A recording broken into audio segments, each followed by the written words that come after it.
এসএসসির বিজ্ঞান বিষয়ের ১০ম অধ্যায় এইসব বলকে জানিয়ে এই ভিডিওতে আমরা পড়ব ঘর্ষণ একটি প্রয়োজনীয় উপদ্রব, ফ্রিকশন এ নেসেসারি নুইসেন্স। অর্থাৎ ঘর্ষণ আমাদের প্রয়োজনীয়, কিন্তু ঘর্ষণ আমার একটা খারাপ জিনিস বা উপদ্রব। অর্থাৎ ঘর্ষণের ক্ষেত্রে দুইটা কন্ট্রাডিক্টরি সিচুয়েশন তৈরি হয়। এখন কেন ঘর্ষণ একটু প্রয়োজনীয় উপদ্রব? ঘর্ষণের কারণে কিন্তু তাপ শক্তি উৎপন্ন হয়। আমরা যে শীতের বেলা তালুতে তালুতে হাতে ঘুষি, এতে একটা তাপ শক্তি উৎপন্ন হয়।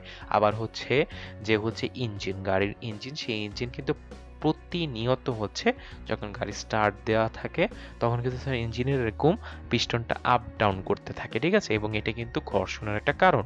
এবং এই ঘর্ষণ প্রতিরোধে আমরা কিন্তু ইঞ্জিনের মধ্যে ইঞ্জিন অয়েল ব্যবহার করি, ঠিক আছে? ইঞ্জিন অয়েল বা অনেকে যেটাকে লুব্রিকেন্ট নামে চিনে, ঠিক আছে? ইঞ্জিন অয়েলটা ব্যবহার করে থাকি। এবং এই ঘর্ষণের কারণে কিন্তু অনেক শক্তি অপচয় হয়। কেন? কারণ ধরো একটা জিনিস, একটা বস্তু গতিশীল ছিল, সে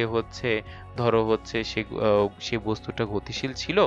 এখন সামহাউ সেই বস্তুটার কোনো এক গতিশীল হওয়ার কারণে কোনো একটা সারফেসে ফ্রিকশনের কারণে অনেক তাপ শক্তি উৎপন্ন হয়, তাহলে কিন্তু তার গতি কমে যাবে। অর্থাৎ সে তার গতিশক্তির পরিবর্তে তাপ শক্তি যোগান দিচ্ছে, ঠিক আছে? তাই ঘর্ষণ কিন্তু একটা উপদ্রব, ঠিক আছে? কিন্তু এই ঘর্ষণের কারণে আমরা হাঁটতে পারছি, রাস্তায় গাড়ি চলাচল করছে, পেন্সিল কলম দিয়ে আমরা লিখতে পারছি, দালান কোঠা গড়ে তুলতে পারছি, প্যারাশুট দিয়ে অবতরণ করতে পারছি ইত্যাদি।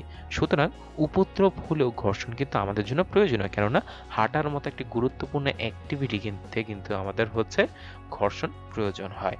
তাহলে এই ছিল ঘর্ষণ একটি প্রয়োজনীয় উপদ্রব এই সম্পর্কিত আলোচনা। ঘর্ষণ আমাদের কিন্তু শক্তির অপচয় করলেও এটা ছাড়া কিন্তু আমরা হাঁটতে পারতাম না।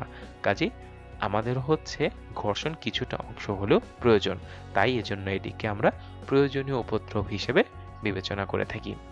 ধন্যবাদ তোমাদেরকে বিজ্ঞান বিষয়ের এই ভিডিওতে আমাদের সাথে থাকার জন্য।